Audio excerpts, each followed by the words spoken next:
පිනක් දහමක් කරගන්න ඕනේ කියන චේතනාව හැමෝටම පහළ වෙන්නේ නැහැ. සමහර පින්නක් අතන ප්‍රධාන පාරට ගියොත් විනාඩි 15ක් තුල කිසිම අරමුණක් නැතුව මොටෝසයිකල් පැදගෙන යන මිනිස්සු කොච්චර ඉන්නවද? කිසිම අරමුණක් නැහැ. මේ තමන්ගේ පෞද්ගලික ජීවිතයට වැඩක්වත් වෙන්න, අනුන්ගේ ජීවිතයට වැඩක්වත් වෙන්න එහෙම ගමකුත් නැති පාරේ යනවා. හේතුවකුත් නැහැ, අරමුණකුත් නැහැ, යනවා ඉතින්. එක්ක අවුව රස්නේකනවත් හිටලා හැවනකට වෙලා ඉඳපන්කො. ඒත් නැහැ. එහෙමත් නැබින්නත් හැබැයි පින්නත් ඒ තරම් චේතනාවක් පහළ වෙන්නේ නැති මිනිස්සු අතරේ අද සිල් ගන්නවා, සිල් ගත්තේ නැතත් බණ පදයක් අහනවා කියලා ඊටාම අල්ප පිරිසකට තමයි චේතනාවක් පහළ වෙන්නේ. ඒ අල්ප පිරිස තමයි අද ඔබේ පන්සලේ මේ ප්‍රදේශයෙන් එකතු වෙලා ඉන්නේ. ඉතින් ඒක ගැන සතුටු වෙන්න. පින්නත් බුදුරජාණන් වහන්සේ තමයි ඉන්දියාවේ පුරුෂයෝ দমনය කරන්න දක්ෂම කෙනා. කවුද? පුරුෂයෝ দমনය කරන්න දක්ෂම කෙනා බුදුහාමුදුරුවෝ. ඒ වගේම පින්වත්නි බුදුරජාණන් වහන්සේට කියපු නම මොකද්ද? පුරුෂයෝ দমনය කරපු නිසා පුරිස ධම්ම සාරති. පින්වත්නි ඉන්දියාවේ හිටපු අශ්වයෝ দমনය කරන මිනිස්සු අතරේ අශ්වයෝ දමනය කරන්න දක්ෂ මිනිස්සෙක් හිටියා. ඔහුට කියනවා මොන නමද? කේසි. ඒ මිනිස්යාට කිව්වා තවත් නම පුරි අස්ස ධම්ම සාරති. පින්වත්නි අස්ස ධම්ම සාරති කිව්වේ අශ්වයෝ දමනය කරන්න දක්ෂ මිනිසයාට. ඒ වගේම පුරිස ධම්ම සාරති කිව්වේ පුරුෂයෝ දමනය කරන්න දක්ෂ මිනිසයාට. පින්වත්නි අංගුත්තර නිකායේ චතුර්ථ නිපාතයේ සඳහන් වෙනවා කේසි කියලා සූත්‍රයක් තියෙනවා. මොකක්ද සූත්‍රේ නම? කේසි. මේ කේසි සූත්‍රයේ සඳහන් වෙනවා අස්ස ධම්මසාරති පුරිස ධම්මසාරති එක දවසක පින්වත්නි එකට පුණ ගැහෙනවා. කවුද දෙන්න? අස්ස ධම්මසාරති කිව්වේ කවුද? ඔව් ඒ පුජ්‍යලයා තමයි කේසි. පුරිස ධම්මසාරති කිව්වේ ඒකේ කවුද? ඒ පුරිස ධම්මසාරති කියන්නේ අපේ බුදුහාමුදුරුවෝ. එහෙනම් බුදුරජාණන් වහන්සේ කේසි එක දවසක මුණ ගැහෙනවා. පුරුෂයෝ দমনය කරන්න දක්ෂම මිනිසෙයි අශ්වයෝ দমনය කරන්න දක්ෂම මිනිසෙයි එක්තරා දවසක මුණ ගැහෙනවා. පින්වත්නි බුදුරජාණන් වහන්සේ කේසිත් එක්ක සතුට සාමීචියේ ආගිය තොරතුරු කතා කර කර ඉඳලා කේසිගෙන් ප්‍රශ්නයක් අහනවා. කේසි මම දන්න විදියට ඉන්දියාවේ අශ්වයෝ দমনය කරන්න දක්ෂ මිනිස්සු අතරේ කෙනෙක් තමයි ඔබතුමා. ඇත්තෙන්ම ඔබතුමා කොහොමද අශ්වයෝ දමනය කරන්නේ? ස්වාමීනි භාග්‍යවතුන් වහන්සේ මම ඉස්සරලම අශ්වයාට බොහොම කීකරු ලෙස පුතේ එනත් නැත්නම් ඔළුව අත ගාලා බොහොම ආදරෙන් අශ්වයෝ ටික দমনය කරන්න උත්සාහ කරනවා. ඒ වෙලාවේ බුදුහාමුදුරුවෝ දේශනා කරන හොඳයි කේසි. ඒ වගේ দমনය වෙන්නේ නැති අශ්වයෝ ඉන්නවනේ. දැන් එහෙම හැම අශ්වයම দমনය වෙනවද? පුතේ මේ වරෙන් මෙහාට යමන් කිව්වොත් দমনය වෙන අශ්වයෝ ඉන්නවද? හැමෝම නෑ. එහෙම කීකරු වචනේට හික්මවන්න බැරි අශ්වයෝ ඉන්නවා. ඒ වෙලාවේ කිනා බුදුරජාණන් වහන්සේ හොඳයි කේසි ඒ කීකරු වචනේට দমনය කරන්න බැරි අශ්වයන්ට මොකද කරන්නේ? ස්වාමීනි භාග්‍යවතුන් වහන්සේ මං උන්ට එහෙම দমনය වෙන්නේ නැති උන්ට මොකද කරන්නේ? ටිකක් රළුව කතා කරනවා. තදින් කතා කරනවා. කෝට් එකකින් ගහනවා. එහෙම ගහලා තදින් කතා කරලා ඉක්මවන්න උත්සාහ කරනවා. ස්වාමීනි භාග්‍යවතුන් වහන්සේ එහෙමත් ඉක්මවන්න බැරි අය ඉන්නව නේද? එහෙමත් ඉක්මෙන් නැති අය ඉන්නවා. උන්ට මොකද කරන්නේ? ස්වාමීනි භාග්‍යවතුන් වහන්සේ ඒ වෙලාවට මං උන්ට ආදරෙන් කතා කරනවා. පුතේ කියලා කතා කරනවා. බැරිම තැන කෝට් එකකින් තල්ලා රළුවක් කියලා බලනවා. උන් හදන්න පුළුවන්ද කියලා. දැන් සාමාන්‍ය පින්නන්තියෝ මෙහෙම හිතන්නකෝ ඔක තේරෙන විදිහට ගත්තොත් ඔය කට්ටියගේ ගෙවල් වල පොඩි කොල්ලෝ කෙල්ලෝ ඉන්නවනේ. නේද? ඉන්නව නේද? ඔය ඉන්නේ ඉස්සරහ ඉඳගෙන පොඩි කොල්ලෝ කෙල්ලෝ. පින්නන්ති සමහර විට දැන් අම්මට අසනීප වෙලාවක තාත්තට අසනීප වෙලාවක කෙනා ගෙදර ඉන්න කෙල්ලෙකුන්ට පුතේ මේ මට ටිකක් අසනීපයි මේ පොල් ගෙඩිය ගාලා දීපන්කෝ කියලා. අපි හිතමු එහෙම. එතකොට පින්නන්ති අනේ මගේ රත්තරන් පුතේ සුදු පුතේ මගේ මැණික වරෙන් මේ පොල් ගෙඩිය ගාපන් කියනොත් සමහර කොල්ලෝ කෙල්ලෝ පින්නන්ති පොල් ගෙඩිය ගාලා දෙනවා. ඔන්න ආදරෙන් හික්මෙන්න පුළුවන් ඒ කොල්ලන්ට කෙල්ලන්ට. සමහරුන්ට පින්නන්ති එහෙම කිව්වට අහනවද? සුදාන්තු අපේ ගෙවල නම් එහෙම කීවට කරනුන්නේ නැහැ. ඒ වෙලාවට අපි කියන සමාජයට මාව ළඟට ගෙන්න ගන්න එපා. එන්න ඉස්සරින් ඔබ පොල් ගෙඩිය ගානවද නැද්ද? එතකොටම ටක් ගාලා පින්නන්ති සමහරුන් ඉන්නවා ටක් ගාලා ගිහින් පොල් ගෙඩිය ගානුන්නේ නැද්ද? ගාන. පින්නත් සමහර අයට ඒකට හික්මවන්න සමහරට අම්මලා තාත්තලාටත් බය නැති උන් ඉන්නවා. එහෙම කිව්වනේ කෝට් තරම් ආවත් බය නැති අය ඉන්නවා. ඒ අයට පොඩ්ඩක් සමට අනේ මගේ පුතේ පොල් ගෙඩිය ගාලා දීපන්කෝ. ඒතොර ගණන් ගන්න. උඹ එනවද නැද්ද කියනකොට සමහරට ආදරෙනුත් කතා කරලා ටිකක් තදිනුත් කතා කරනකොට සමහරුන් ඉන්නවා පින්නත් මොකද අන්න ඒවට කීකරු වෙලා කරන දරුවොත් ඉන්නවා. අන්න ඒ වගේ තමයි මේ කේසී කියන මේ ක්‍රමවේද තුනෙන්ම මම ස්වාමීනි භාග්‍යතුන් වහන්සේ අස්සයෝ দমনය කරනවා. බුදුහාමුදුරෝ දේශනා කරනවා හොඳයි කේසී ඔය ක්‍රමවේද තුනටම හික්මවන්න බැරි අස්සයන්ට මොකද කරන්නේ? ඔය ක්‍රමවේද තුනටම හික්මවන්න බැරි කොල්ලන්ට කෙල්ලන්ට මොකද කරන්න යන්නේ? මොනා කරන්නද ඉතින් ආන්දර උන් කියන වැඩක් කරගෙන ඉන්න වෙනවා අපට. එහෙමත් තියෙනවා. පින්වත්නි කේසී කියනවා ස්වාමීනි භාග්‍යතුන් වහන්සේ ඔය ක්‍රමවේද තුනටම හික්මවන්න බැරි අස්සයෙක් හිටියොත් මං කරන්නේ ඒ අස්සයා මරනවා. ස්වාමීනි බැරි වෙලාවත් මට ඔය හික්මවන්න দমনය කරන්න බැරි අස්සයෙක් හිටියොත් තැන් තැන් වල ඇවිදගෙන යනකොට මිනිස්සු කියයි අස්ස ධම්මසාරේටීටත් එහෙමත් නැත්නම් කේසිටත් හික්මවන්න බැරි වෙච්ච අස්සේ තමයි අර ඇවිදගෙන යන්නේ. ස්වාමීනි එහෙම අස්සෙක් ඉන්නවා නම් එහෙම කියන මිනිසෙක් ඉන්නවා නම් ඒක මහා මට කරන නින්දාවක්. ස්වාමීනි මම ඒකට වැටෙන්නේ නැහැ. මට দমনය කරන්න බැරි අස්සෙක් ඉන්නවා නම් මම මරනවා දානවා. එතකොට එහෙම කියන්න කෙනෙකුට අවස්ථාව ලැබෙන්නේ නැහැ. පින්නන්ති බුදුරජාණන් වහන්සේගෙන් අහනවා ස්වාමීනි දැන් ඔබ වහන්සේ දක්ෂ පුරුෂයෝ দমনය කරන්නේ මම අස්සයෝ দমনය කරන්නේ ඇත්තෙම ස්වාමීනි ඔබ වහන්සේ කොහොමද මිනිස්සු দমনය කරන්නේ? බුදුරජාණන් වහන්සේ දේශනා කරනවා කේසි මමත් ඔය විදියටම තමයි මිනිස්සු ටික দমনය කරන්නේ. මමත් ඉස්සලාම මිනිස්සුන්ට ආදරෙන් කියනවා හිත සංවර කරගනිලා මනස කය සිත කය වචන තිදොර සංවර කරගනිලා එහෙම සංවර කරගත්තායින් පස්සේ මිනිස්සු මරණයන් මැද්දේ කොහෙද උපදින්නේ? දිව්‍ය ලෝකවල. පින් ටික කරගත්තාට පස්සේ මිනිස්සු දිව්‍ය ලෝකවල උපදිනවා. ඒ වගේම මනුස්ස ලෝකවල බ්‍රහ්ම ලෝකවල උපදිනවා කියලා මිනිස්සුන්ට යහපතින්ම හොඳින් ආදරෙන් මම කියනවා. ස්වාමීනි ඔහොම කිව්වටත් හික්මෙන්නේ නැති මිනිස්සු ඉන්නව නේද? අනේ දිව්‍ය ලෝකේ යනවා පව් වැඩ නතර කරලා පින් වැඩම කරගනිලා කිව්වට සමහර විට පින්නන්ති මිනිස්සු හික්මෙන්නේ නැහැ. ගොඩක් දෙනෙක් හික්මෙන්නේ නැහැ. එතකොට පින්නන්ති බුදුරජාණන් වහන්සේට කේසී කියනවා හොඳයි ස්වාමීනි ඔහොම හික්මෙන්නේ නැති මිනිස්සු ඕනේ තරම් ඉන්නවා. ඒ මිනිස්සුන්ට මොකද කරන්නේ? ඒ වෙලාවේ බුදුහාමුදුරෝ දේශනා කරනවා එහෙම හික්මෙන්නේ නැති මිනිස්සුන්ට මම කියනවා සිත කය වචන තිදොර සංවර කරගනිලා. උඹලා හිත සංවර කරගත්තේ නැත්නම් කය සංවර කරගත්තේ නැත්නම් වචනය සංවර කරගත්තේ නැත්නම් මරණයෙන් මත්තේ අපායේ ලෝකුව නිරයන් වලට මහා නිරයන් වලට වැටිලා අනන්ත අප්‍රමාණ විදියට ජීවිතේ කල් ගෙවන්න සිද්ධ වෙයි කියලා මම කියනවා. තිරිසන් ලෝකවලට වැටිලා പ്രേත ලෝකවලට වැටිලා අනන්ත අප්‍රමාණ විදියට උඹලගේ ජීවිතේ දුක් විඳින්න වෙයි කියලා කියනවා. ස්වාමීනි ඔහොම කිව්වත් හික්මෙන්නේ නැති අය ඉන්නවනේ. දැන් අපි එහෙනම් කියපු විදියට මිනිස්සු ඔය බණ කියනවනේ අපාය ගෙනත් හික්මිලා ඉන්න බැකෝ. හික්මෙන්නේ නැණි පන්සලේ දිනවත් සමහර හොරකම් කරගෙන යනවා. බණ කියලා අනිත් පැත්තට යනකොට හොරකම් කරගෙන ඉන්නේ. ඉතින් එහෙම හික්මෙන්නේ නැහැ මිනිස්සු හැමෝම. ස්වාමීනි භාග්‍යවතුන් වහන්සේ එහෙම හික්මෙන්නේ නැති මිනිස්සුන්ට මොකද කරන්නේ? ආන්නේ වෙලාවේ මම කියනවා ආයේ සිත කය වචන තිදොර සංවර කරගන්න. හිත සංවර කරගත්තේ නැත්නම් කය සංවර කරගත්තේ නැත්නම් වචනය සංවර කරගත්තේ නැත්නම් මේ මිනිස්සු අපාය යනවා. හිත සංවර කරගත්තු වචනය කය සංවර කරගත්තු මිනිස්සු කොහෙද යන්නේ? දිව්‍ය ලෝකේ යනවා. ඔය දෙකම මම එකපාර කියනවා. ස්වාමීනි සමාජ ඔය දෙකම කිව්වත් ඔබ වහන්සේ හික්මෙන්නේ නැති මිනිස්සු ඉන්නවා. ඔබ වහන්සේ මොකද ඒ වෙලාවට කරන්නේ? ඒ වෙලාවේ බුදුහාමුදුරෝ දේශනා කරනවා මම ඉතින් කේසි ඔබ වගේම තමයි මිනිස්සු මරලා දානවා. නැත්තම් මිනිස්සු කියයි බුදුහාමුදුරුවන්ටවත් හික්මවන්න බැරි වෙච්ච මිනිස්සෙක් තමයි අර මිනිස්සයා කියලා. ස්වාමීනි මම දන්න විදිහට ඔබ වහන්සේ සත්තු මරන්නේ නැහැ මිනිස්සු මරන්නේ නැහැ. ඔබ වහන්සේ කොහොමද එහෙම කියන්නේ?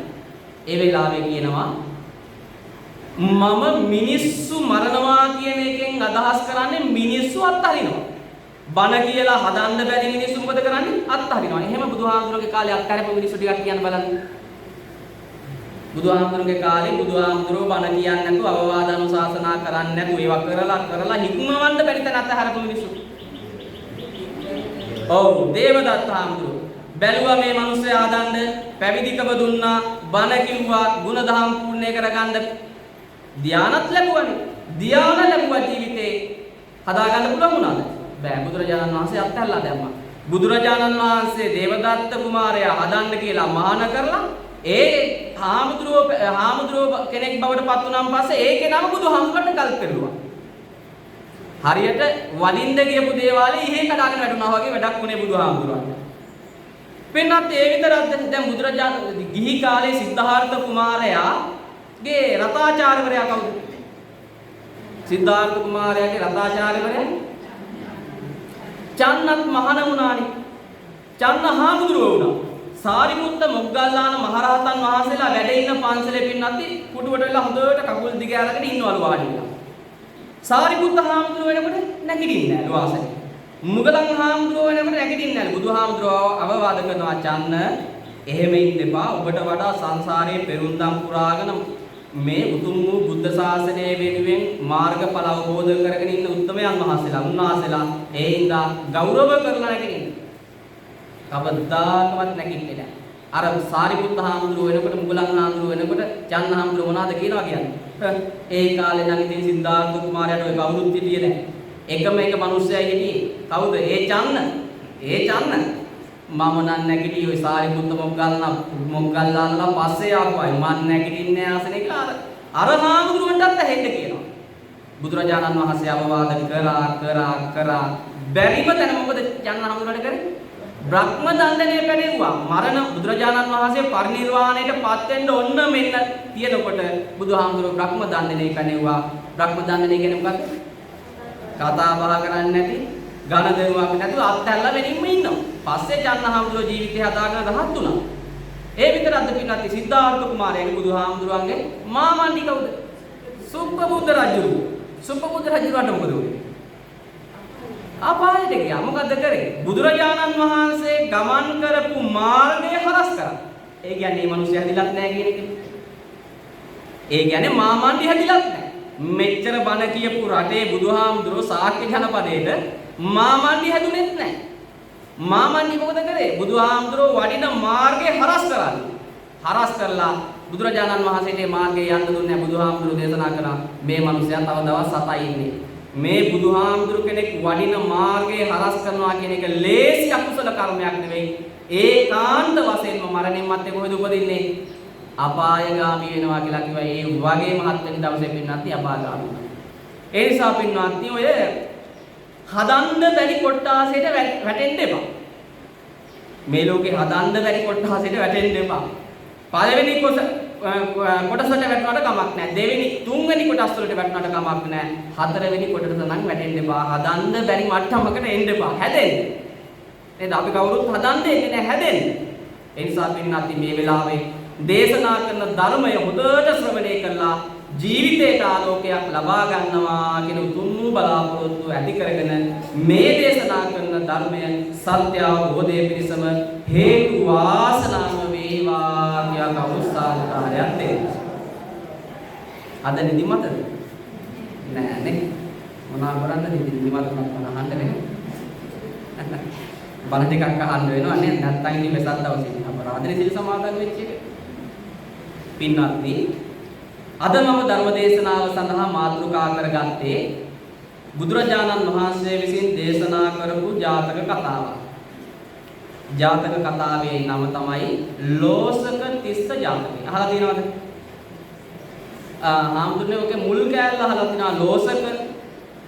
හාමුදුරුවෝ ගැන අහලා තියෙනවා ලෝසක තිස්ස ජාතකේ අහලා නැහැ කියලා ගොඩාක් දෙනෙක් මම දන්නවා. ඒ වුණාට ඔය කටියට කියාගෙන යනකොට මතක ආවක අහලා තියෙනවා කියලා මතක් වෙනවා.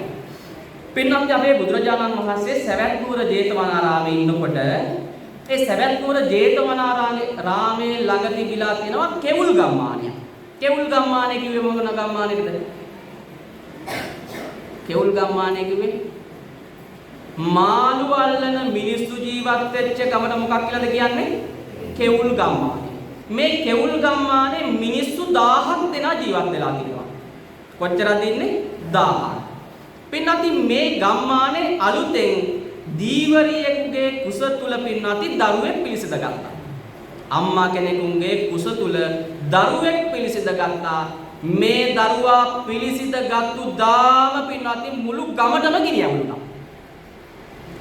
මුළු ගෙවල් 1000ම ගිනි ගත්තා. සමහරට පොල් ලතු වලින්, පිදුරු වලින්, ඉලුක් වලින් අවස් සෙවිලි කරලා තියෙන්න ඇතිනේ. මුළු ගෙවල් 1000ටම ගිනි අරන් ගිනිපත් වුණා ගෙවල් 1000. එදාම පින්නති මිනිස්සු දැල් අරන් කෙමන් අරන් කරක් අරන් ගංගාවල වැව්වල මාළු අල්ලන්න ගියා. කරුමේක මහත කියන්නේ පින්නති එක තිත්ත පැටියෙක්වත් අහුුනේ. දැන් මේ මිනිස්සුගේ රැකියාව ඒකනේ. එක තිත්ත පැටියෙක්වත් අහුුනේ නැහැ. මාළු පැත්තකින් තියමු තිත්ත පැටියෙක්වත් අහුුනේ නැහැ. පින්නත් ඒ විතරක් නෙවෙයි මිනිස්සුන්ට කණ්ඩ බොණ්ඩ නැතිකමට මිනිස්සු ටික ටික හොරකම් කරන්න පටන් ගත්තා. රජුරවන්ට අහු වුණා.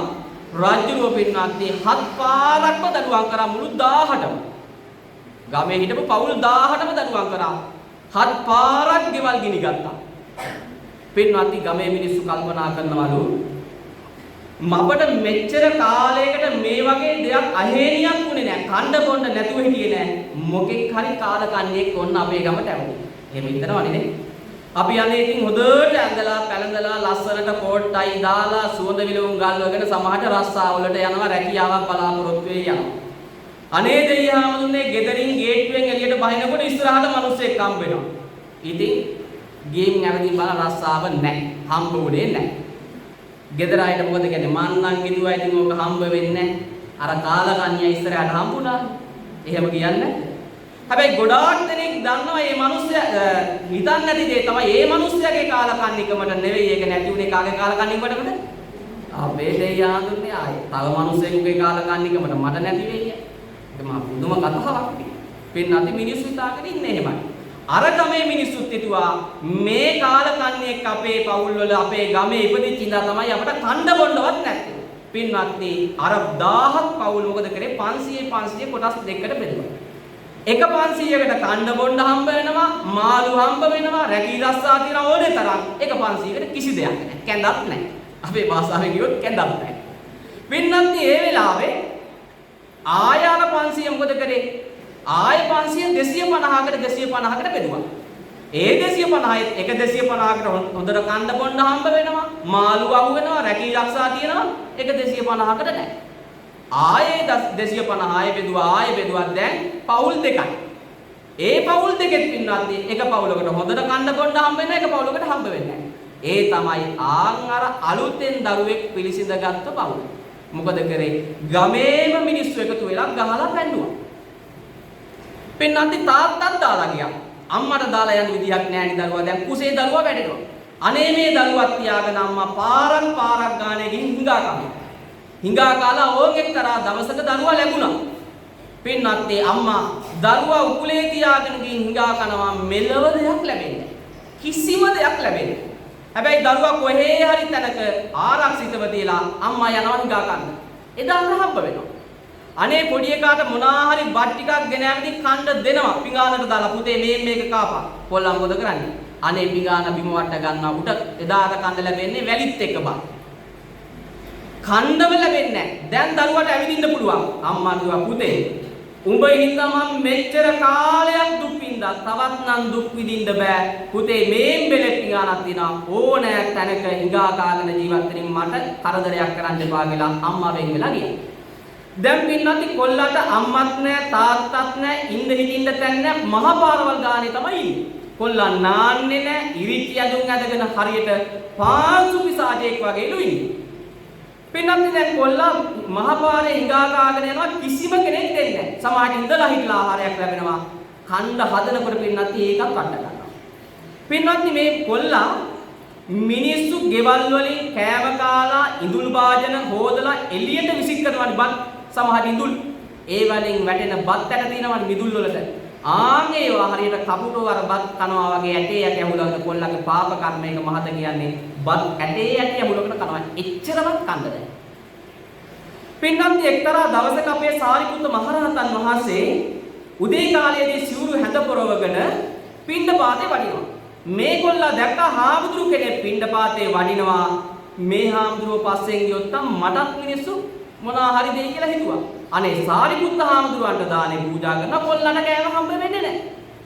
සාරිපුත්ත හාමුදුරුව පිටිපස්ස පැත්ත හැල්ලා බැලුවා බලනකොට අහිංසක කොල්ලෙක් ඉන්නවා. පුතේ කොහෙද ගම?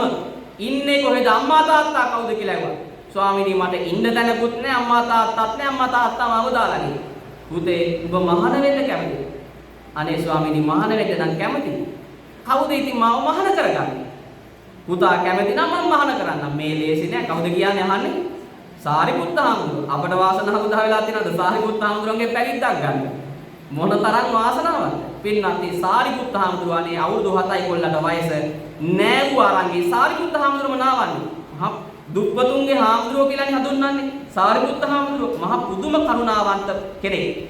නාවලා කවලා පොවලා අනේ සාරිපුත්ත හාමුදුරුවෝ මහාන කරපු දවසේම සාරිපුත්ත හාමුදුරුවෝගේ පන්සලට දාන්නේ නෑ.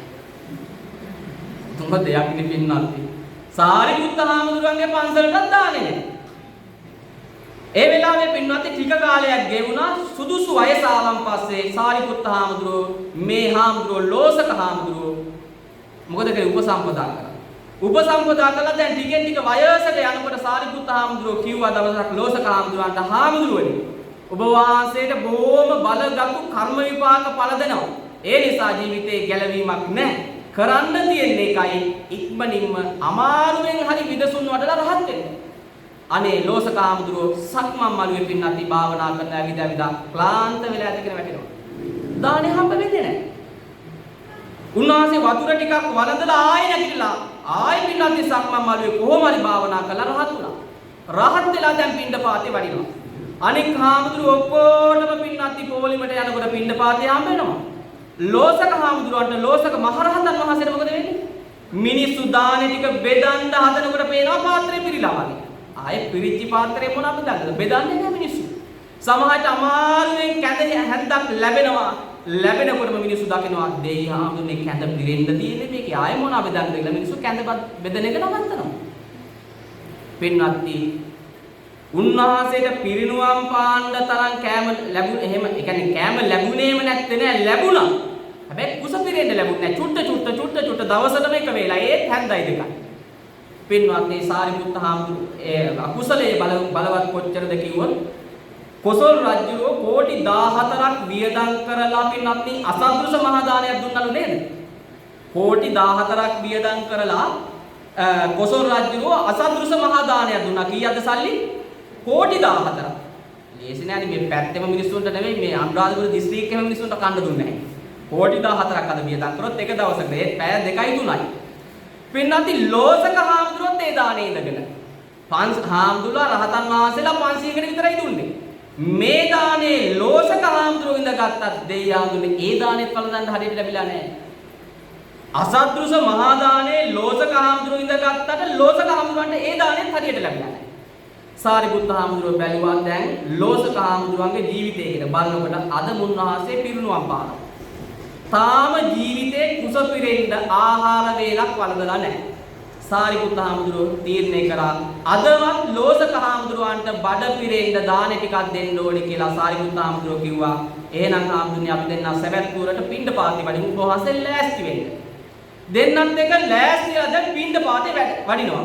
වඩිනකොට පින්නත් වෙනදා සාරිපුත්ත හාමුදුරුවෝ දකින්නකොට පාත්‍රයේ පිරෙන්න පූජා කරන දාන එකක්වත් නැහැ. අඩුම තරමේ දානේ පූජා කරනවා තියා මිනිස්සෙක් අත් දෙක එකට එකතු කරලා වැන්දේවත් නැද්ද සාරිපුත්ත හාමුදුරුවන්ට. ඕම නතර වුණා සාරිපුත්ත හාමුදුරුවෝ කිව්වා ලෝසක හාමුදුරුවන්ට හාමුදුරනේ ඔබ වහන්සේ ආපහු ඕම පන්සලට වඩින්න. ඔබ වහන්සේ මාත් එක්ක එන්න එපා. ඕම වැඩලා දානශාලාවට වෙලා ඉන්න මම එන්නම් ඔබ වහන්සේට දාන යන්න. අනේ ලෝසක හාමුදුරුවෝ ආපහු හැරිලා ගියා. ලෝසක හාමුදුරුවෝ දන්ශාලාවට වෙලා ඉඳගෙන ඉන්නවා. සාරිපුත්ත හාමුදුරුවෝ සිටුමාලිගාවට වැඩියා. සිටුමාලිකාවෙන් දාන පාත්‍රයක් පිරෙන්න දානේ වැදුවා. අනේ සාරිපුත්ත හාමුදුරුවෝ වළඳන්නේ නැතුව මොකද කරේ? නැගිට්ටා දාන පාත්‍රයෙන් තරයි. සිටුවරයා කිව්වා ස්වාමීනි අය ඔබ වහන්සේ නැගිටින්නේ. ඕම ඉඳගෙන වළඳන්නේ ඇයි නැගිට්ටේ? ඒ වෙලාවේ කියනවා සිටුතුමනි අපේ පන්සලේ ඉන්නවා දානේ ටිකක් අඩුවෙන් ලැබෙන හාමුදුරු කෙනෙක්. ඒ හාමුදුරුවන්ට තමයි මම මේක අරයන්නේ. නෑ ඔබ වහන්සේ වළඳන්න මං ඒ හාමුදුරුවන්ට දාන පාර්සලයක් යවන්නම් කිව්වා. අනේ සාරිපුත්ත හාමුදුරුවෝ වැළඳුවා. සිටුමාලිගාවෙන් හොඳ පාර්සලයක් ඔතලා කෑම පාර්සලයක් ඔතලා ලෝසක හාමුදුරුවන්ට කොල්ලෙක් අත යවුවා. පින්වත්නි දැන් කොල්ලට අමුතු සුවඳක් එනවලු ජීවිතේ කවදාකවත් ආපු නැති සුවඳක් බත් පාර්සලේ. කොල්ලා බැලුවොත් මොකක්ද අපේ මෙච්චර සුවඳ ජීවිතේකට මෙහෙම සුවඳවල් ඇවිදින්නේ හාමුදුරුවන්ට පූජා කරන්න ඉතින් හොඳ මෙව්වනේ. නේද? අපිට නිකන් ලාභාලේ වලින් පූජා කරනවාද? අපිට ඉතින් දැන් කතාවටත් කියන්නේ උපාසකම්මලා දානේ පූජා කළා දිව්‍ය ලෝකේ යනවා හාමුදුරුවෝ නව ලෝකේ යනවා. හොඳ මෙව් වලින් වළඳනවා. සීනි අමාරු ප්‍රොල් වැඩි වෙලා හොඳ මේ වලින් වරදලා අපි යනවා නව ලෝකේ ඔය කට්ටිය යනවා දිව්‍ය ලෝකේ. ඒ වගේ පින්වත්නි අර ලෝසක හාමුදුරුවන්ට හදපු පාර්සලෙත් පින්වත්නි හොඳම දේවල් වලින් හැදුවේ. අනේ කොල්ලා හිතනවලු මෙච්චර සුවඳක් එන්නේ මොනවාද පොඩ්ඩක් බලන්න ඕනේ මේ පාර්සලය ඇල්ලලා කියලා කොල්ලා පාර්සලය ලැබෙනවා. අනේ ජීවිතේකට කාපු නැති කෑම ටිකක් තමයි මේ දැක්කේ. කොල්ලා හිතුවලු මෙච්චර ඉතින් හාමුදුරු කෙනෙක් වල දන්නේ නැහැ නේ ඕම් ඕකෙන් ටිකක් කනවා කියලා කොල්ලා ගහක් මුලට වෙලා බත් පාර්සලෙ ලියාගෙන පොඩ්ඩක් කනවා. කාටද දැන් මේ බත් ටික අරන් යන්නේ? ලෝසක හාමුදුරුවන්ට. දැන් පන්සල පේන මානෙට ආවලු. කොල්ලා හිතනවලු හාමුදුරු කෙනෙකුට දානයක් පූජා කරනකොට නිකන් කාපුවා ඉදුල් කරපුවා පූජා කරන්න හොඳයි. ආපෝ ඒක හොඳ නෑ. හාමුදුරුවන්ට ඉතින් වෙන දවසක දානේ වළඳන්න බැරි. ඕම ඔය කමක් නෑ කියලා ඉතුරු කොටසත් ගහක් මුල ඉඳගෙන කෑවලු කොල්ලා. අනේ ලෝසක හාමුදුරුවන්ට පිරිනුවම් පාන දවසේ දානේ නෑ. පින්නන්ති දැන් සාරිපුත්ත මහරහතන් වහන්සේ පන්සලට ආවා. පන්සලට එනකොට ලෝසක හාමුදුරුවෝ තාම මොකද දහම්ශාලාවේ ඉඳගෙන බලාගෙන ඉන්නවා. දැන් දානේ ගෙනයි 12ක් පැනලා. ඇව්වා හාමුදුරුවෝ වහන්සේට දානේ වළඳන්න ලැබුණේ නැද්ද? අනේ නෑනේ ස්වාමීනි මට තාම දානේ ටික ලැබුණේ නෑ. අනේ සියල්ල බලනකොට පින්නන්ති කොල්ලෙක් කාලා මෙනෙහි කරනකොට සියල්ල දැක්කා. ඒ වෙලේම කෝසල මාලිගාවට කොසල් රජුගේ මාලිගාවට ගිහින් චතු මధుර පිරෙන්න පාත්‍රයක් අරගෙන ආවා. අරගෙන ඇවිදින් ලෝසක හාමුදුරන්ට කියනවා හාමුදුරනේ ඔබ වහන්සේ මේ චතු මధుර ටික වළඳන්න. ලෝසක හාමුදුරන්ගේ අතට පාත්‍රේ දෙන්න හදන මොකද කරේ? ආපහු නොදී අතට ගත්තා. කිව්වා මගේ අතේ තියෙනකොටම මේක වළඳන්න ඔබ වහන්සේ ගත්තොත් ඕකත් ඇතෑර ගන්නවා සම්පයි. අවසාන මොහොතේ චතු මధుර ටිකක් නැති කර ගන්නවා. එක්කෝ ඉඳුල් වෙනවා. පාප කර්මයක මහත. පින්වත් අවසානයේදී ඔන්න ලෝසක හාමුදුරුවෝ ජීවිතයේ අවසාන වතාවට චතු මధుර බැලුවා. එදා හවස් කාලයේදී උතුම් වූ පරිනිර්වාණයටපත් වුණා කියලා පින්වත්නි සඳහන් වෙනවා. දැන් හවස් කාලේ හාමුදුරුවන්ගේ අවසාන කටයුතු ටික ඔක්කොම කරලා හාමුදුරුවෝ මේ වගේ ඔක්කොම ධර්මශාලාවට එකතු වෙලා කතා කරනවලු. ලෝසක හාමුදුරුවන්ට ජීවිතේටම දානේ ටිකක් වළඳන්න බැරි වුණා. ඒ විතරක් නෙවෙයි මාර්ගඵල අවබෝධ කරගන්නත් බැරි වුණා. අනේ මේ වෙච්ච දේ කියලා කතා කර ඉන්නකොට බුදුහාමුදුරුවෝ ඇවිදින් අහනවා මොකද්ද මම එනකොට කතා කරේ. ලෝසක හාමුදුරුවන්ගේ සිතුවිලි. ඒ වෙලාවේ බුදුහාමුදුරුවෝ දේශනා කරනවා නැහැ. ලෝසක හාමුදුරුවෝ සංසාරේ අනිත්‍ය දුක්ඛ අනාත්ම වඩපු නිසා රහත් ඵලයේ ලබන්න වාසනාව ලැබුවා. හැබැයි සංසාරේ කරගත්තු බරපතල අකුසල කර්මයක් නිසා දානේ ටික වැරදිලා ගියා. අනේ ස්වාමීනි අපි දන්නේ නෑනේ ඔය භවයකින් ඇහිච්ච කතාව. අපිට කියන්නකෝ අපි හරිය කැමතිනේ අනුන්ගේ කතා අහන්න නේද? හාමුදුරුවෝත් එහෙමමයි. හාමුදුරුවෝ කියලා අනේ ස්වාමීනි අපිට ඔය භවයකින් ඇහිච්ච කතාව කියන්නකෝ. අන්න ඔය වෙලාවේ තමයි ලෝසක තිස්ස ජාතකය දේශනා කරේ. කාශ්‍යප බුදුරජාණන් වහන්සේගේ කාලේ එක්තරා මිනිසෙක් හාමුදුරුවෝ නමින් පින්වත්නි හාමුදුරු කෙනෙකුට පන්සලක් හදලා පූජා කරනවා. හාමුදුරු කෙනෙකුට එක මිනිස්සෙක් පන්සලක් හදලා පූජා කරනවා. පින්වත්නි මේ පන්සලේ මේ හාමුදුරුවෝ වැඩ ඉන්නකොට තවත් දවසක මේ මිනිස්සයා දකින්නවා නගරයේ මැදින් බොහොම සංවර ඉරියව්වෙන් වඩින හාමුදුරු නමක්. දැකපු ගමන් පැහැදෙනවා මේ රහතන් වහන්සේ තමයි. ළඟට ගිහින් ඇහුවා ස්වාමීනි ඔබ වහන්සේ කැමති නැද්ද මගේ ගෙදර වැඩම කරලා දානේ ටිකක් වළඳන්න? හා එහෙනම් යන් කියලා ඒ ගෙදර ගිහින් දානේ ටිකක් වැළඳුවා. කිව්වා ස්වාමීනි ඔබ වහන්සේ කොහෙද මේ වඩින්නේ? කිව්වා මම මේ පන්සලක් හොයාගෙන තමයි යන්නේ. අනේ ස්වාමීනි ගම් දෙකකට එහා පැත්තේ පන්සලක් තියෙනවා. අපටත් අනුකම්පා කරලා පුළුවන් නම් ඔබ වහන්සේ වැඩ ඉන්න මං සිව්පසෙන් අපුපස්ථාන කරන්න. අනේ මේ පන්සලට ගියා. ඒ පන්සලේ හාමුදුරුවොත් එක්ක කතා බහ කරා. හාමුදුරුවන්ට කුටියක් ලැබුණා කාර්ද මේ මහරහතන් වහන්සේ නමකට. පින්නත්නි හවස් කාලේ අර දායකයා ඇවිදින් අර කුටියට ගිහින් අර හාමුදුරුවොත් එක්ක කතා බහ කරනවා. ගිලම්පස පූජා කරන පන්සලේ හාමුදුරුවන්ට කිසිම දෙයක් නැහැ. ඉතින් මේක දරා ගන්න බැරි වුණා පන්සලේ හාමුදුරුවන්ට. ඒ වෙලාවෙ හිතුවා හරි හොඳයි. දායකයා ගියපු අයකෝ මං කරන වැඩේ මං පෙන්නන්නම් කියලා.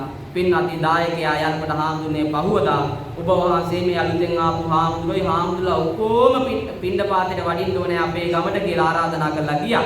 අර හාමුදුරුවෝ අලුතෙන් ආපු හාමුදුරුවොත් එක්ක කතා කරේ නෑ. පහුවදා උදේම අවදි වෙලා දැන් පිණ්ඩපාතේ යන වෙලාව ආවලු. මොකද කරේ ගෙඩිය තියෙනවා. ගෙඩිය කිව්ව මොකද්ද? ගන්ටාරේ වගේ කට්ටිය දැකලා ඇති දැනුත් තියෙනවා ආරණ්‍ය සේනාසනවල කොට එක ඇතුලේ බෙනේ වෙන්න හාරලා ලී කෑල්ලක් හරි යකඩ කෑල්ලක් හරි තියෙනවා. ඒකට ගැහුවට පස්සේ හයියෙන් ඇහෙනවා සල්ලි. ඒක තමයි ගෙඩිය කියන්නේ. අනේ ගෙඩිය ගැහුවලු කොහොමද අර හාමුදුරන්ට ඇහෙන්නේ නැති වෙන්න මේ නියපිටි. දැන් වෙනදා යකඩ කෑල්ලෙන් ගහන්නේ ඔක්කොටම හාමුදුරන්ට දානේ වෙලාව පිණ්ඩපාතේ වෙලාව දැයි යන් කියන්නේ. එදා ගැහුවාගෙන කොහොමද නියපිටින් ගැහුවලු. අය අර හාමුදුරුවෝ කුටියනේ ඉන්නේ. දැන් ඉතින් ඒ හාමුදුරුවොත් එක්ක පුදුමාකාර තරහක් ඊර්ෂ්‍යාවක් තියෙන. ඒ වෙලාවේ මොකද කරේ ආයෙ ගිහින් දොරටත් හිමින් සැරේ ගැහුවලු තට්ටුවක් දැම්මලු ඇහෙන්නේ නැති වෙන්නේ. ඊට පස්සේ අනික් හාමුදුරුවෝ ටිකක් අරගෙන පින්ඩපාතේ වැඩි. පින්ඩපාතේ වැඩියට පස්සේ අර දායකයා දානෙම පූජා කරලා ඇහවලු ස්වාමීනි අර අලුතෙන් ආපු හාමුදුරුවෝ අයියෝ ඊයේ ඔබතුමා පූජා කරපු දානේ වළඳලා හාමුදුරුවන්ට දිරව ගන්න බැරි හින්දාද කොහෙද කුටියට වෙලා නිදි. ගෙඩියක් ගැහුවා දොරටත් තට්ටු කරා හාමුදුරුවෝ අවදි උනේ නැහැ. බැරිම තැන බලාගෙන ඉඳලා අපි ආවා. අනේ එහෙමද? එහෙනම් ඒ හාමුදුරුවෝ සමාජෙ නිින්ද යන්නේ නැති අසනීපයක් වෙන්නේ නැති කියලා කිරිබත් පාත්‍රයක් හකුරු දාලා ගිතෙල් දාලා තිබිච්ච හදපු කිරිබත් පාත්‍රයක් පූජා කරා. අනේ ඒ වෙලාවේ හාමුදුරුවෝ ඉතන හිටපන්කෝ අද මම ඔය හාමුදුරුවන්ට කිරිබත් කවන්නම්කෝ කියලා මොකද කරේ කිරිබත් පාත්‍රය අරන් ගිහින් පන්සල පේන මට්ටමට ආවා. එළියේ දැම්මේ නැහැ කපුටෙක් බල්ලෙක් කවුරු හරි සතෙක් කෑවොත් මොකද වෙන්නේ? ඇද ඇදා කනකොට මිනිස්සු දකින්න ආන් අර හාමුදුරුවෝ ගෙනපු කිරිබත් ටික තමයි මේ සත්තු කන්නේ. වතුරට දැම්මේ නැහැ. තෙල් ටික උඩට මතුවෙනවනේ. එතකොටත් දැනගනි හාමුදුරුවෝ කිරිබත් පාත්‍රේ වතුරට දාලා කියලා. බැරිම තැන ගිනි මැලයක් තිබ්බා. පන්සල පෙලි මොද කරේ ගිනි මැලේට ඇටැනේ. අර හාමුදුරුවෝ රහතන් වහන්සේ බැලුවා මේ හාමුදුරුවෝ මම නිසා බරපතල අකුසල කර්ම ටිකක් කරගන්නවා මම මේ පන්සලේ ඉන්න ඕනේ නැහැ කියලා හාමුදුරුවෝ එතනින් නික්මිලා ගියා. අනේ අර හාමුදුරුවෝ පන්සලට ඇවිදින් බලනකොට හාමුදුරුවෝ නෑ මේ නම් රහතන් වහන්සේ නමක් තමයි මම ජීවිතේ බොහෝ බලගත්තු අකුසල කර්ම ටිකක් කරගත්තා කියලා පින්නත් දුක් වෙලා මොකද කරේ ඒ හාමුදුරුවෝ ඒ පන්සලේ මිදලා අපවත් වුණාට පස්සේ ඒ අපවත් වෙච්ච ශනයකින්ම කොහෙද ගිහින් ඉපදුනේ අපායේ දුක් විඳලා පින්නත් යක්ෂයෙක් වෙලා ආත්ම භාවයක් ලැබුවා.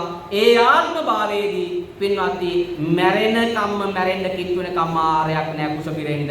අවසානයේදී අම්මෙකුන්ට දරුවෙක් ලැබිලා අයින් කරපු ගැප්මල තමයි මැරෙන්න කිට් වෙලා පින්නත් කණ්ඩුනේ. එච්චරයි යක්ෂයාට ජීවිතේටම ලැබුණේ මැරෙන්න කිට් වෙලා අර අපවිත්‍ර ගැප්මල තමයි පින්නත් අයින් කරපු බලදන්නේ. ඒ වගේම තමයි පින්නත් බල්ලෙක් වෙලා ඉපදුනා. ජීවිතේ කවදාකවත් කුස පිරෙන්න ආහාරයක් ලැබුණේ නැහැ. මැරෙන්න ඔන්න මෙන්න තියෙනකොට ජීවිතේ අර බලු ආත්මේ නැති වෙන්න ඔන්න මෙන්න තියෙනකොට මිනිස්සෙක් වමනේ කරපු කෑම එකක් හම්බුණා. ඒක තමයි පින්නත් කුස පිරෙන්න කෑම. පින්නත් මනුස්සාත්ම භවයක් ලැබුවා. ඉපදිච්ච දා ඉඳන් ගමේ මිනිසුන්ටයි ගෙදර මිනිසුන්ටයි කන්ද බොන්න නෑ කොල්ලා ගහලා පැන්නුවා ගෙදරින්. පින්නත් මෙහෙම ජීවිතේ දුක් විඳලා තමයි අර ලෝසක හාමුදුරුවෝ විදියට උප්පත්තිය ලැබුණේ. ඒ නිසා පින්නත් මේ දේශනාව මූලික කරගෙන බුදුරජාණන් වහන්සේ එදා මේ ජාතක කතාව දේශනාව අවසන් කරනකොට දහස් ගාණක් දෙනා මාර්ගඵල අවබෝධ කරගන්න තරම් වාසනාව උදා කරගත්තා කියලා පින්නත් සඳහන් වෙනවා. දැන් අපි පින්නත් ජාතක කතාව ඉවරයි. දැන් වෙලාව ඉවර වෙන්න තව ටිකක් තියෙනවා. ඒ වෙලාවේ ඉවර වෙනකම් ධර්ම කරුණු ටිකක් සාකච්ඡා කරමු. ඒ හින්දා දැන් සැදපිලා ඉන්න අය ඕන් අවදි වෙන්න වෙලා. අය කියන්නේ හාමුදුරුවෝ නිදි කරවන්න වෙන ජාතක කතාව කිව්වේ. ඕන දැන් නැගිටින්න ඕන මං ප්‍රශ්න අහනවා. පින්වත්නි මට කියන්න ලෝසක හාමුදුරුවන්ට මේ වගේ දෙයක් වෙන්න මොකද හේතුව? ලෝසක හාමුදුරුවන්ට එහෙම දෙයක් වුණේ? ඔව් ලෝසක හාමුදුරුවෝ තව රහතන් වහන්සේ නමකට ලැබෙන්න තිබිච්ච දාණය වැළැක්වුවා. ලෝසක හාමුදුරුවන්ට ඇයි ඒ දානේ වළක්වන්න හිතුනේ? මොන සිතුවිල්ලක් ඉන්නද? හරියට අන්න පින්වත්නි ලෝසක හාමුදුරුවෝ දානේ වැළැක්ුවේ පස්සේ ඉස්සෙල්ලා ඇතිුනේ මොකද්ද? ඊර්ෂ්‍යාව තමයි මේ හැම දෙයකටම මුල. පින්වත්නි මේ ශරීරය අවුරුදු 120ක් 100ක් 200ක් හරි කමක් නෑ අපි ජීවත් වෙනවා නම් කපලා කොටලා ඉන්ජෙක්ෂන් ගහලා බෙහෙත් දීලා ක්‍රීම් ගාලා සුදු කරලා ලස්සන කරලා තරුණකමෙන් ටිකක් ඇදලා තියා ගන්න පුළුවන්. වයසට යනවා හැබැයි මොනවා හරි එකකින් පොඩ්ඩක් ලස්සනට තියා ගන්න පුළුවන්. හැබැයි හිත පුළුවන් දෙහෙම. මේ තප්පරේ ගෙවිනත් එක්ක පින්නත් යන්නේ තප්පරේ වෙනස් වෙනවා. ශරීරේ නම් ටිකක් හරි තියාගෙන ඉන්න පුළුවන්. හිත නම් පොඩ්ඩක්වත් තියාගෙන ඉන්න බෑ. එතකොට පිටත් මේ සිතට ඇති වෙන සිතුවිලි අතර භයානකම එපා කරපුම අපට අහිත කරම සිතුවිල්ලක් තමයි මොන සිතුවිල්ලද? ඊර්ෂ්‍යාව. පින්නත් ඊර්ෂ්‍යාව කියන්නේ මොකද්ද? ඊර්ෂ්‍යාව කොහෙද ඇති වෙන්නේ මොකටද? ඊර්ෂ්‍යාව කියන්නේ මනෝභාවයක්, හිතුවිල්ලක්. එතකොට ඔය ඊර්ෂ්‍යාව කියන හිතුවිල්ල මොකක් සඳහාද ඇති වෙන්නේ? ඊර්ෂ්‍යාව ඇති වෙලාව නැද්ද? ජීවිතේ එකම එක වතාවක්වත් ඊර්ෂ්‍යාවක් ඔය හිතවලට දැනෙලා නැද්ද? ආඳුර වැඩි හරියක් ඕවා තමයි අපේ හිතවලට හිතෙන්නේ. අන්න හරි. තමන්ට වඩා තව කෙනෙක්ට යම් කිසි දෙයක් තියෙනවා නම් ඒක දරා ගන්න බැරි ගතියට තමයි ඊර්ෂ්‍යාව කියන්නේ. ඒ කියන්නේ තව කෙනෙක්ගේ දෙයක් හිතට දරා ගන්න බැරි ස්වරූපයකට කියනවා ඊර්ෂ්‍යාව කියලා. උදාහරණයක් ඇටියට මේ විදිහම මේ ධර්මශාලාවේ ඇතුලේ ඉන්නවා පින්නත්ති උපාසකම්මලා අතර ලස්සනම උපාසකම්මා කියලා හිතනවා. අනික් අයට පොඩ්ඩක්වත් ඊර්ෂ්‍යාවක් නැද්ද? නැහැ. හිතන්නකො පින්නත්ති ওই කට්ටිය මගුල් ගෙදරකට ලස්සනට මැදගෙන යනවා. මේකක් දාලා සාරි දාලා ඔය මගුල් ගෙදර ඔය කට්ටියට වඩා ලස්සනට ඇඳපු ගෑනු කෙනෙක් කැමතින් ඉන්නවා. මොකද හිතන්නේ ඊර්ෂ්‍යාවක් හිතෙන්නේ බලාපල්ල පරගෑණි යන විදිය අර නටන විදිය කිසිම සංවරකමක් නැහැ. අපි අර ලස්සන ගාවන්නේ නැහැ වෙනේ වලින් පයින්නවා. හේතුව මොකද්ද? ඊර්ෂ්‍යාව. ඊර්ෂ්‍යාව හැම එකම මුල ඊර්ෂ්‍යාව. පින්වත්නි හොඳට මතක තියාගන්න ඊර්ෂ්‍යාව විවිධ දේවල් මූලික කරගෙන අපේ හිතවල ඇති වෙනවා. මොනවාද ඒවා? කෙනෙක්ගේ ලස්සන නිසා පින්වත් ඊර්ෂ්‍යාව ඇති වෙන්න පුළුවන් නේ. වැඩි හරියක් දැනකොට පින්වත්නි ලස්සන නිසාත් වෙන අයගේ. එතකොට පින්වත්නි වැඩිපුර ඊර්ෂ්‍යාව ඇති වෙන්නේ පිරිමින්ටද ගෑනුවයිද? ඔන්න මම එහෙම නෙවෙයි කිව්වේ ගෑනුවයිමයි කිව්වේ. මං කිව්වේ නෑනේ. ගෑනුවයිමයි කිව්වේ වැඩිපුර ඒ කට්ටියට ඇති වෙන්නේ කියලා. හරි. නෑ ඒක හරි. එතකොට පින්නන්ති කෙනෙක්ගේ ලස්සන නිසා ඊර්ෂ්‍යාව වෙන්නත් පුළුවන් නේ. එතකොට පින්නන්ති දැන් මට වඩා තව කෙනෙක්ට තියෙනවා නම් මොකද හිතන්නේ එතනත් ඊර්ෂ්‍යාවක් තියෙනවානේ. සමහරට පින්නන්ති එහා ගෙදර මිනිස්සයාට වාහනයක් තියෙනවා. සතියක් පැද්දොත් අවුරුද්දක් විතර ඕක කම්මලේ හරි කොහේ හරි දාලා හදනවා. ඒත් කමක් නැහැ මේ මිනිස්සයාගේ වාහනේ ගැන අපිට ඊර්ෂ්‍යාවයි. අපිට නැහැ. ඒ විතරක් නෙවෙයි පින්නන්ති අපේ ගෙදර ඉන්න කොල්ලෙක් පින්නන්ති විභාග පෙළෙලා යහපැත්තේ ගෙදර කොල්ලෙක් හරි කෙල්ලෙක් හරි විභාග පාස් වුණොත් උටත් ඊර්ෂ්‍යා. පෙන්නන්න බෑ. කොපි ගහදලු කොල්ලා පාස් වුණේ. අපේ උන්නම් එහෙම කරන්නේ නෑලු. විභාග පෙළුණා අපේ උන් ඔය නරක වැඩ කරන්නේ නෑ. එහෙම නේද කියන්නේ? ඔව්. එතකොට පින්නන්ති මේ හැම දෙයකටම මුල ඊර්ෂ්‍යා. හිතන්නකො පින්නන්ති මෙහෙම ජීවිතේ කෙනෙක්ගේ ලස්සනක් නිසා සල්ලි නිසා පිටමු සල්ලි නිසා කියලා කවුරු හරි දියුණු වෙනවා නම් ගමේ හරි අපි දන්න කෙනෙක් මොකක්ද අපි කියන්නේ ඔය මිනිස්සයා ෂුවර් එකටම ලිදහනයක් ගලවලා ඔහෙන් හරි ලිදහනයක් අරලා යන්නේ එහෙම නේද කියන්නේ බලන්නකො දියුණු වෙන කොහේ හරි ඔය කට්ටියක ගම්මකුණක් දියුණු වෙච්චි මිනිස්සෙක් ඉන්නවා නම් පිට කොහේ හරි පළාතක ඉඳන් අලුතෙන් ගෙවල් දොරවල් හදලා යාන වාහන තියනවා නම් මොකද්ද කියන්නේ ඔය මිනිස්සයා ඉස්සර මෙහෙ ඉතිය හොරෙන් ලිදහනයක් අරලා නේද? සමහර කෙනා ඉස්සර කුඩු බිස්නස් ලු කරේ ඒ වගලලු දිනු වෙලා මෙහෙට ආවා. හරියට මේ ඇස් දෙකෙන් දැක්කා වගේ තමයි කියන්නේ. ඒ වෙන මොකක්වත් හින්දා නෙවෙයි මොකක් හින්දාද ඊර්ෂ්‍යාව හින්දා. එතකොට පින්වත්නි මේ ඊර්ෂ්‍යාව හටගන්නේ මේ ඊර්ෂ්‍යාව වුණ දැන් අපි දන්නවා ඊර්ෂ්‍යාව ඇති වෙන්නේ මේ හේතු නිසා කියලා දැන් අපි දන්නවා. ඊර්ෂ්‍යාව හටගන්නේ කොයි මිනිසුත් එක්කද?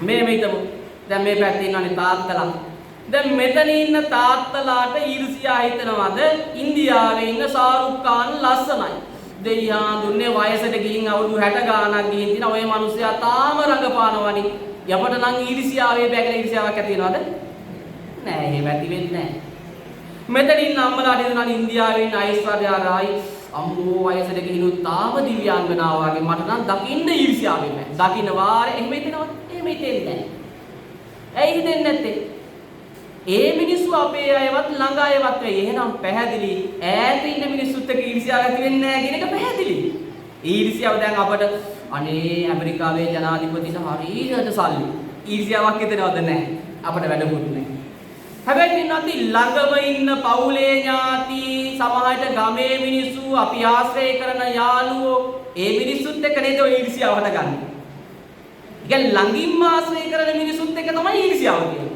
හරිනම් අපි හොඳටම ඉන්න ඕනේ මේ මිනිස්සු එක්ක. නමුත් ඊර්ෂ්‍යාව ඇති වෙන්නේ මුන් එක්ක. එහෙම නේද? දැන් හිතන්නකෝ මේක දැන් හැම ගෙදරකම තියෙන ප්‍රශ්නයක් තමයි මම මේ ඔය කට්ටියට ප්‍රායෝගික ජීවිතයේ ඔය කට්ටිය මේවා පොඩ්ඩක් ගලපලා බලන්න. පින්වත්නි හැම ගෙදරකම හැම කියන්නේ සමහර ගෙවල් වල හැරුණු කොටකට බොහෝ ගෙවල් වල තියෙන ප්‍රශ්නයක් නේ නැන්දම්මයි ලේලි අතර ප්‍රශ්නේ. එහෙම නේද? ඔව් නැන්දම්මලා ලේලි ඔක්කොම හැමදෙන් ඉන්නවද?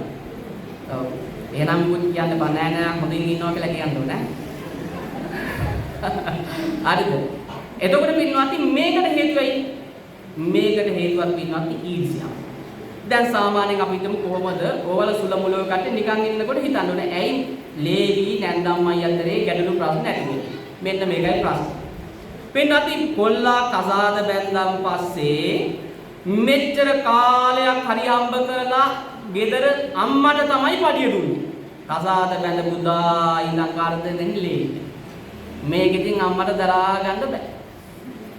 දැන් වෙනදා 6 වෙනකොට තේ කෝප්පේ කිරි කෝප්පේ අදාගෙන ඇවිදින් මගේ පුතේ නැගිටපන් තේක බීපන් කියලා ඔළුව අත ගාලා ගියපු කොල්ලට දැන් 5:00 වෙනකොට ලේලි තේක හදලා දෙනවා. අම්මගේ තේක බොන්නේ නැහැ බොන්න. අම්මේ මන් තේ බිව්වා. පුතේ තේ හදන්නද කියලා හම්බු නෑ නෑ මම බිව්වා. නෝනා දුන්නා තේ ගහලා. ඉතින් පින්නතින් මැරෙන කම්ම ඉතින් මොකද වෙන්නේ? දෙන්නට දෙන්න ඊර්ෂ්‍යාවෙන් පුපුරනවා. සමහර ළමයි ඉන්නවා කසාද බැන්දත් පඩියගෙන ඇවිදින්නේ අම්මට. නේද? සමහර පින්නන්ති අම්මා කණ්ඩ කියනකොට තමයි සමහර කොල්ලෝ කසාද බැන්දත් කන්නේ. එතකොට පටන් ගන්නවා ඕන්න ඕන. ඉතින් ලේලි පටන් ගන්නවා නැන්දම්මත් එක්ක ප්‍රශ්න. අම්මා හින්දා තමයි අපිට සතුටෙන් ඉන්න බැරි වෙන්නේ. මං කිව්වා කසාද බඳින්න ඉස්සරේ. කොහේ හරි පැලක් හරි කමක් නැහැ හදාගෙන යමු වෙන ගෙදරක කියලා. ප්‍රශ්න. මොකද්ද හේතුව? ඊර්ෂ්‍යාව. ඊර්ෂ්‍යාව කියන්නේ පින්වත්නි කතාවට කියන රුසියාවට හතරා ලොකු එකක්. නේද? ඊර්ෂ්‍යාව රුසියාට වඩා ලොකුයි කියනවනේ. ඒ නිසා පින්වත්නි හොඳට මතක තියාගන්න එහෙනම් පැහැදිලිවම ඊර්ෂ්‍යාව හටගන්නේ ඈත ඉන්න මිනිස්සුත් එක්කද ළඟ මිනිස්සුත් එක්කද? ළඟ. එතකොට පින්වත්නි ඊර්ෂ්‍යාවෙන් මෙහෙම එක්කුත් වෙනවා. දැන් ඔය කට්ටිය ගිහි අය විදිහට හාමුදුරුවෝ ඊර්ෂ්‍යා කරනවද? බයෙන් දෙපා මං කියන්නේ නැහැ පන්සලේ හන්දරට කියන්නේ. එහෙම ඊර්ෂ්‍යාව ඇති වෙන්නේ නැහැ. දැන් අපි දානේ වැළඳුවා කියලා ඔය කට්ටියට ඊර්ෂ්‍යායිද? අපි හොඳට සිවුරු පෙරවුවා කියලා ඉතින් ඔය කට්ටියම නිවා පූජා කරන්නේ. එහෙනම් ඉතින් ඔය කට්ටියට ඊර්ෂ්‍යාවක් තියෙනවා ඔය කට්ටිය දානේ නොදීන්න ඕනේ. සිවුරු පූජා කරන්නේ ඔය හාමුදුරන්ට මම අද පූජා කරන්න නැහැ කිසි දෙයක්. හාමුදුරු ඉරිච් එකම පොරවගෙන ඉන්න. ඕනේ නැහැ කියලා එනම් පොරවන්න. සිවුරු පූජා කරන්නේ නැහැ. ඒව නැහැ. හාමුදුරුලත් එක්ක ඊර්ෂ්‍යාවක් නැහැ. ඔය කට්ටියට තියෙන්නේ ඔය කට්ටියත් එක්කම ප්‍රශ්නයක්. එතකොට හාමුදුරුලා ගිහින් ඊර්ෂ්‍යා කරනවද? අපි ඊර්ෂ්‍යා කරනවද? දන්නේ නැහැ මොකක්ද කියන්නේ අපි දන්නේ නැහැ. අපි ඊර්ෂ්‍යා කරන්නේ නැහැ. අපි ඊර්ෂ්‍යා කරන්නේ නැහැ. ඇයි? අපි ඊර්ෂ්‍යා කරන්නේ කාටද? අපි ඊර්ෂ්‍යා කරනවා නම් කරන්නේ බෑ තවත් හාමුදුරු කෙනෙකුට. ඊර්ෂ්‍යා කරනවා නම් අපි ඊර්ෂ්‍යා කරන්නේ තවත් හාමුදුරු කෙනෙකුට. ගිහියෝ ඊර්ෂ්‍යා කරනවා නම් තවත් ළඟ ඉන්න ගිහියෙකුට තමයි ඊර්ෂ්‍යා කරන්නේ. අර ජම්බුකාජීවක මහරහතන් වහන්සේ පින්වත්නි ඒකාත්ම භවයක තමන්ගේම පන්සලේ හිටපු රහතන් වහන්සේ කෙනෙකුට මේ හරියට ලෝසක දිසාඳුරගේ කතාව වගේම තමයි ඊර්ෂ්‍යා කරා. බැන්නා සිව්පාසේ වළක්වන්න දුවගේ විපාකයේ විදිහට කොහෙද? මනුස්ස ලෝකයේ ඇවිදුණු පින්වත්නි කණ්ඩ බොණ්ඩ නැති අසුචි වන්දන කෙනෙක් බවට පත් වුණා. ඒ හින්දා පින්වත්නි උදේට මතක තියාගන්න ළඟම ඉන්න මිනිස්සු ඒ අයට ගැළපෙන මිනිස්සුත් එක තමයි මේ කියන ඊර්ෂ්‍යාව තියෙන්නේ. එතකොට පින්වත්නි ඊර්ෂ්‍යාව ඇති වෙන්න ඒ සිතුවිල්ල ඇති වෙන්න වයසක් තියෙනවද සත්ව වර්ගයක් තියෙනවද ඊර්ෂ්‍යාව තියෙන මේ මුන්ට විතර ඊර්ෂ්‍යාව තියෙන. එහෙම තියෙනවද? දැන් අපි તો මේව පළවෙනි විදිහට මනුස්සයන්ගේ පින්වත්නි පොඩි උන්ට ඊර්ෂ්‍යාව නැහැ ලොකු උන්ට විතර ඊර්ෂ්‍යාව තියෙන කියලා එකක් තියෙනවද? පුතේ ඔය කට්ටිය ඊර්ෂ්‍යාව නැද්ද? තියෙනවා. වැඩි ඕනේ අපි මේ මෙතන යාන්තම් ධනබඩ ගාන කාලේ පුංචි එකෙක් කියලා හිතන්නකො. ගෑනු ළමෙක්. ඔන්න ධනබඩ ගාන වයසේ ගෑනු ළමෙක්. පින්වත්නි අම්මයි තාත්තයි එක පුටුවේ එක ළඟ වාඩි වෙලා හිටියොත් මොකද වෙන්නේ? අම්මා තල්ලු කරලා පැත්තකට කෙල්ල ගිහින් මැද කොහොම හරි වැටෙන්න යනවා නේ. මොනා තේරිලාද පින්වත්නි ඊර්ෂ්‍යා කරන්න එච්චර? මිනිස්සුන්ට පින්වත්නි මේ හැම සත්ත්ව ප්‍රජාවකගේම පුංචිම කාලේ අනිත් සිතුවිලි නැති වුණත් නැති මේ ඊර්ෂ්‍යාව කියන එක පුංචිම කාලේ නම. සමහර පින්නත් එකම පවුලේ සහෝදරයාටයි සහෝදරියටයි කණ්ඩ බත් ටික දෙනකොට සමහර දරුවෝ කන්නේ ඉස්සලා අරයට යක්කට නිකෑමක දුන්නේ මට එපා. එයාට නිහොද මස් කෑලි ටික බෙදුවේ මට එපා. එහෙම කියන්නේ සමහරට පොත් දෙකක් දීලා අලියපල්ලා පුතේ කිව්වට සමහර පින්නත් මොකද කරන්නේ? අර අනික් තමන්ගේම සහෝදරයාගේ පොත ඉරලා විසික් කරලා ආවදී තමන්ගේ පොතේ ලියනවා. එහෙම නේද? එහෙනම් පින්නත් මේක පුංචිම කාලේ හටගෙන කොට පින්නත් ලොකු වෙලා වයසකට යනකොට රුසියාවටත් වඩා ලොකු වෙනවා. මොකද ඊර්ෂ්‍යාව. ඒ නිසා පින්නත් ඊර්ෂ්‍යාව කියන්නේ මහා අන්තිම අප්‍රසන්නම සිතුවිල්ල. ඒ විතරක් නෙවෙයි පින්නත් මිනිස්සුන්ට විතරද මේක තියෙන්නේ? තිරිසන් සත්තුන්ට නැද්ද? ඔය කට්ටිය නෑ කියලා හිතනවා. තියෙනවා. ඔන්න අද ගින් අත්අදා බලන්න. ගෙදර ඉන්නවා නම් බල්ලෝ දෙන්නෙක් හරි පූසෝ දෙන්නෙක් හරි ඉන්නවා නම් එක පූසෙක් හරි එක බල්ලෙක් හරි වලා ගන්නකො අනිත් බල්ලා ඉන්න වෙලාවෙ. මොකද කරන්නේ බලන්න. ආරුවා පණ්ඩ හදනවා, ආරුව ගානවා. ඊර්ෂ්‍යාව අරු වඩා ගන්නවා. තිරිසන් ලෝකෙත් පින්නත් එලෙසමයි. පුංචි කාලේ ඉඳන් චුට්ටි බලුකුගේ කාලේ ඉඳන් පින්නත් ඊර්ෂ්‍යාව ඉක්කන. ඒ නිසා පින්නත් මේ ඊර්ෂ්‍යා සහගත සිතුවිල්ල කියන්නේ මහා එපා කරපු සිතුවිල්ලක්. මේකෙට ඉතින් ඉලියතුරු දාලා තියන්නත් බෑ. දැකපු වාරයක් ගානේ මිනිස්සු ඊර්ෂ්‍යාව දැන් අද ඊර්ෂ්‍යාව වැඩි වෙන්නේ නැද්ද? අද උදේ ඉඳන් ඊර්ෂ්‍යාව වැඩි වුනේ නැද්ද? නෑ අද ආන්දෝ සිල් ගත්තා මුකුත් නෑ මට එහෙම වුණා. නෑ අදත් ඊර්ෂ්‍යාව වැඩි වෙන්නේ. සිල් සමාදන් වුණා කියලා පින්නත් ඊර්ෂ්‍යාව නැති වෙනවද? නෑ. සිල් ගත්ත දැන් ලෝසක තිස්සාඳුර පින්නත් හොදට සිල් ගුණ දහම් රැකගත්තු කෙනෙක්. හැබැයි සිල් ගුණ දහම් රැකගත්තට ඊර්ෂ්‍යාව නැති වුණාද? ඊර්ෂ්‍යාව තිබ්බා. ඒ හින්දා හොදට මතක තියාගන්න සිල් ගුණ දහම් රැක්කත් ඊර්ෂ්‍යාව තියෙනවා. මට කියන්න අපි එහෙනම් මේ ඊර්ෂ්‍යාව නැති කරන්න ඕනේනේ. එහෙනම් මට කියන්න ඊර්ෂ්‍යාවට ප්‍රතිවිරුද්ධ සිතුවිල්ල මොකක්ද? ඒක දැනගෙන ඉන්න බෑ ඉස්සලා. මෛත්‍රිය. ඔය කිව්වේ මෛත්‍රිය නෙවෙයි. ඒක වැරදි සම්පූර්ණ වැරදි. පින්නත් ඒ මෛත්‍රිය කියලා හිතපොකො මෛත්‍රිය නම් වෛරයට ක්‍රෝධයට ප්‍රතිවිරුද්ධ සිතුවිල්ල මට කියන්නේ. දැන් ඊර්ෂ්‍යාවට ප්‍රතිවිරුද්ධ සිතුවිල්ල මෛත්‍රිය නම් ක්‍රෝධයට කේන්තියට ප්‍රතිවිරුද්ධ සිතුවිල්ල මට මොකද්ද කියන්නේ? ඒකනේ මෛත්‍රිය වෙන්න ඕනේ කේන්තිය යන එකට. පින්වත් හොඳට මතක තියාගන්න මේකේ මේ සිතුවිල්ලේ ඊර්ෂ්‍යාවේ ප්‍රතිවිරුද්ධ සිතුවිල්ල හොඳ සිතුවිල්ල තමයි මොකද්ද? මුදිතාව කියන්නේ තව කෙනෙක්ට තියෙනකොට ඒ කෙනෙක් හොදින් ඉන්නකොට අනේ හොඳයි ඒ මිනිස්සු හරි සතුටින් ඉන්නවා කියලා හිතේ හට ගන්නා වූ සතුටු සහගත සිතුවිල්ලට කියන මොකක් කියලාද? මුදිතාව කියලා.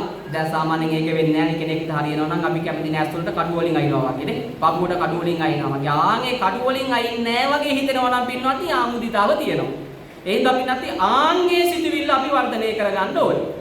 එතකොට මට කියන්න දැන් අපි එහෙනම් කොහොමද මේ කියන ඊර්ෂ්‍යාව නැති කරගන්න අනුගමනය කරන ක්‍රමවේද ටික කොහොමද කරන්නේ? දැන් ඔක්කොටම ඊර්ෂ්‍යාව ජීවිතය ඇති වෙනව නෙවෙයිද? එහෙනම් දැන් ඔන්න අද ඉඳන් ගිහින් සිල් සමාදන් ඊළඟ මොහොතේ ඉඳන් ඊර්ෂ්‍යා නොකර ඉන්න පුරුදු කරන්න ඕනේ. කොහොමද ඒක කරන්නේ? උපාසකම්වලම යෝජනා කරන්න බලන්න. ආඳුරුවන්ගෙන් ඉතින් ආඳුරුව අපිට කියනවා නම් යෝජනා කරන්න කියලා. ඉතින් ආඳුරුව මන ගියා ගන්න ගෙන්නා ගන්න ඕනේ නැහැ. ඉතින් ආඳුරුව කියන්නේ නේද? ඒක නේද? අපෙන් අහනවා නම් බන පින්වත්නි ඊර්ෂ්‍යාව නැති කරගන්න එකපාරම මෛත්‍රිය වඩන්න බෑනේ. පුළුවන්ද? ඕන් කෙනෙක් කෙරෙහි ඊර්ෂ්‍යාවක් ආවා. හරි එහෙනම් මම දැන් ඔන්න ඉස්සල්ලාම මොකද මුදිතාව වඩනවා. අනේ මේ මිනිස්සයා හොඳින් ඉන්න ඕනේ. අනේ මට සතුටුයි කියලා හිතුවට සතුටක් එනවද?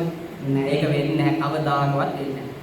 එහෙනම් පින්වත්නි ඔය කට්ටිය මුලින්ම කරන්න ඕනේ කෙනෙක්ගේ ලස්සන රූපයකට ඊර්ෂ්‍යාවක් මොනවා හරි වස්තුවක් කෑම බීම මේ මිනිස්සු අදිනවා පළඳිනවට ඊර්ෂ්‍යාවක් ආවා කියලා හිතන්නකො සල්ලි තියෙන මිනිස්සෙක් කෙරෙහි. එතකොට හිතන්න ඔන්න දැන් මට මේ මිනිස්සයා කෙරෙහි ඊර්ෂ්‍යාවක් හටගත්තා. පළවෙනි පියවර මොකද්ද? දැන් මගේ හිතට ඊර්ෂ්‍යාවක් ආවා කියලා හිතන්න. ඊර්ෂ්‍යාව එනම් පළවෙනියටම හිතේ තියෙනවා කියලා අපි තේරුම් ගන්න ඕනේ ඊර්ෂ්‍යාවක් ආපු වෙලාව. නෑ පිස්සුද මගේ හිතේ නම් ඊර්ෂ්‍යාවක් නෑ කිව්වොත් ඉතින් උන්දට ඊර්ෂ්‍යාව නැති කරන්නේ නෑ ජීවිතේකට. ඊර්ෂ්‍යාව ආවා කියලා පළවෙනියට දැනගන්න ඕනේ. එහෙනම් දැන් හිතේ ඊර්ෂ්‍යාවක් තියෙනවා. ඊළඟ පියවර තමයි කල්පනා කරන්න ඕනේ. ඇයි දැන් මම මේ මිනිස්සයාට ඊර්ෂ්‍යා කරන්නේ? ඇයි ඊර්ෂ්‍යා කරන්නේ? මට නැති හින්දා ඒ මිනිස්සයාට තියෙන හින්දා. මට ඒක බලාගෙන ඉන්න බැරි හින්දා මම ඊර්ෂ්‍යා කරනවා. ඊළඟ හිතන්න ඕන දෙවෙනි පියවර මොකද්ද? මම ඊර්ෂ්‍යා කරන්නේ ඇයි? ඒ මනුස්සයාට තියෙනවා මට නැහැ. ඇයි මට නැති උනේ කියලා තුන්වෙනි පියවර හිතන්න. ඇයි මට දැන් සල්ලි භාගේ නැති උනේ? ඇයි මොකක් හින්දාද? දෙයියාඳුනේ මට සල්ලි භාගේ නැති උනේ අර මනුස්සයාගේ ප්‍රශ්නයක් හින්දා නෙවෙයි මං සංසාරේ දම්පින්කම් කරගත්තු නැති හින්දා. එහෙනම් මම මේ මනුස්සයාට ඊර්ෂ්‍යා කරන එකද ක්‍රමවේදේ? මම එහෙනම් ඒ මනුස්සයාට ඊර්ෂ්‍යා කරන එක නෙවෙයි ක්‍රමවේදේ. මොකද්ද ක්‍රමවේදේ? මට මේ ආත්ම භවයේ නොලැබෙච්ච දේවල් ඊළඟ භවයේවත් ලබා ගන්න දම්පින්කම් කරන එකනේ. මේක නෑ පුටුව දාගෙන කන්නේත් නෑ බොන්නේත් නෑ හක්කේ අත තියාගෙන හූල්ලනවා. අනේ ආකාර මනුස්සයා අතත් වාහනයක් කරා. ගෙදරත් අදලා අපිට තමයි මුකුත් නැත්තේ කියනවා. ඉතින් හූල්ලනවා. කන්නේත් නෑ බොන්නේත් නෑ ඇඟපතවල් කෙට්ටු වෙලා අත කෑලි බවටපත් වෙනවා. හූල්ලනවා. ඒ හින්දා පින්නත් ඒවා කරන්න යන්න එපා. අපට ඇයි නැත්තේ? අපි නැති දේවල් වර්ධනය කරගන්න මොනවද කරන්න ඕනේ කියලා කල්පනා කරලා අන්නේ වේදවල් එහෙමත් නැත්නම් නැති දේවල් ඊළඟ භවයේවත් ලබා ගන්න හොඳට පින්දා කරගන්න ඊළඟ කල්පනා කරගන්න මේ මිනිස්යාට ඊර්ෂ්‍යා කරලා වෛර කරොත් මට සංසාරේ මොනවද ලැබෙන්නේ? ලෝසක තිස්සාම්දුවන්ට වගේ ජම්බුකා ජීවක මහරහතන් වහන්සේට වගේ අර රෝහිණී කුමරියට වගේ මට ජීවිතේ බොහෝ දේවල් අහිමි වෙලා යනවා.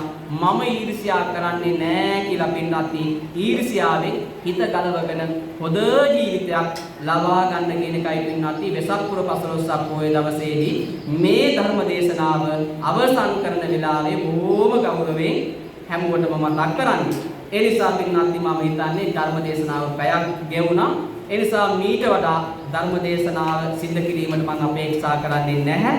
මොකද තවත් ධර්ම දේශනා දෙකකට යන්න තියෙන නිසා ටිකක් කිව්වට පස්සේ වැඩිපුර පින්නත් උගුර නිතර ගතියකුත් වැඩි.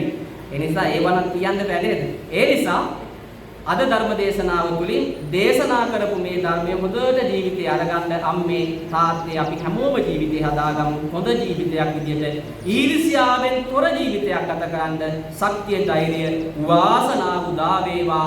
මේ අසු බණ නිවන ලැබෙන්නටම හේතු වාසනාව වේවා කියලා උත්සාහකාරයක් දෙනවා. ඒ වගේම තමයි මේ වෙලාවේ සිද්ධ කරගන්න නිදුනා උතුම් පුණ්‍ය ධර්මයන් අපි දෙවියන්ට අනුමෝදන් කරනවා.